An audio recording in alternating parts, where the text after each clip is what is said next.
I think in the age of social media, a lot of students and a lot of people my age will turn more to social media. A lot of the politicians have Twitter accounts and Instagram accounts. Political campaigns today have social media, and they use social media very frequently. Different politicians have Twitter accounts that either they run or somebody runs for them. And that's a way that they can communicate directly with people who follow them on Twitter or follow them on Facebook without going through the filter of a formal media outlet. Well, the origins or the roots of the use of social media in political campaigns really goes all the way back to 2004, specifically the Howard Dean campaign for the Democratic nomination. Howard Dean was an unsuccessful candidate, but he really attracted a lot of attention for his, at the time, very innovative use of social media. It hadn't really been done before the 2004 election. There have been little smatterings of it. The McCain campaign had done a few minor things in 2000.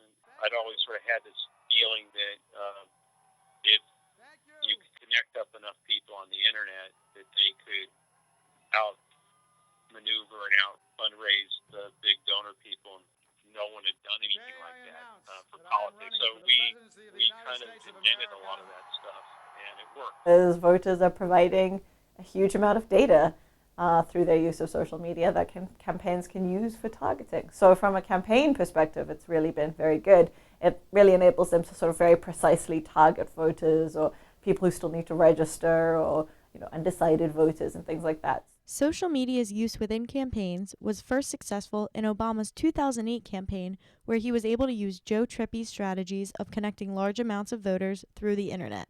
If a new hot movie has come out this weekend, and four of your friends send you an email saying they went to the hot new movie and it was the worst thing they ever saw, don't waste your money. Don't go to it. It's the worst. Okay, it no longer matters how many millions of dollars the movie studio is spending on television telling you it will be the greatest movie you ever saw. There's no matter how much money they spend on all those exciting pictures in the trailer that they're running in the TV ad, you're not going to go. And the reason you're not going to go is because you trust your peers, and your peers, 3 or 4 of them, told you it sucked, and you're not going to waste your money. By the way, they've also told you there's a really good movie. This is what its name is. You may not have heard of it because it doesn't have a lot of advertising, but it's really great. You got to see it. And that movie will win your movie dollar. That's why these sort of long shot candidates have a better chance now that we're in the social media age. People can spread the message for them if they lack the dollars to do it. It is definitely the case, and there's pretty good research actually showing this, that when people rely on social media for news, they tend to only see news that they agree with, right? It's the reasons for that are very straightforward. We are friends with people who are like us, right? And people who are similar to us are going to share news and information that we agree with, right? That's why we're friends with them, because we like them and we share common interests and opinions. So when we're thinking about the news you see on social media, you're only seeing stuff that you want to see. One of the worries with the growth of social media is the bias that comes from only seeing news related to your views. An informal Twitter poll showed that 55% of people following the 2016 presidential election learned about their candidates mostly through social media. I think the bias comes from people not being informed enough, not reading newspapers, not looking at the campaign websites, and just sort of going on what other people say. A study by the Pew Research Center reports that 61% of millennials receive their news from Facebook and 37% from local TV. This statistic is reversed for the baby boomer generation, which brings about the discussion of whether or not social media will completely replace television-based campaigning in the next generation to come. So I don't think that we should think about it necessarily as replacing. I think that, when we think about media convergence, we think about convergence like rivers converge, right? We think about how different platforms are really coming together in online spaces. So, I don't think it makes sense to say us as Facebook going to replace the New York Times, right? The New York Times, the institution and the collection of news will still be around. It might change form, right? It might look different and it might feel different when we consume it.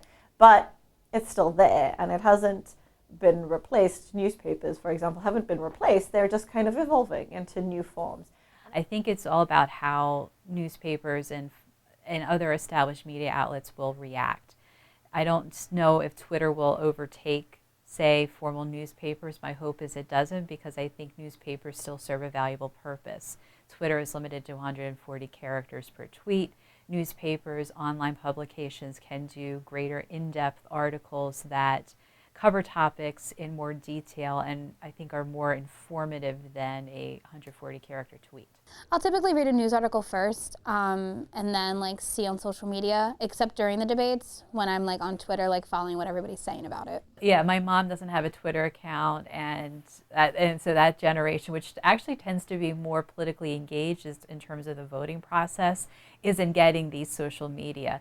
This is definitely geared toward a younger generation, people my age, people your age, who are just starting, maybe haven't voted yet, haven't had the opportunity yet. And so I think there is going to be a definite divide in how people, say, over the age of 50 or 60, digest and get information from candidates than people in their 20s and 30s. If you're 18 to 30, you're much more focused on your mobile device and are getting the bulk of your information not from television but through social media. So but that generation gets older every year. And the 70-year sooner or later you will get to the 70-year-old who earliest media interaction was with their mobile device and apps and social media apps. So those people the people that are 18 today are going to be 70 someday.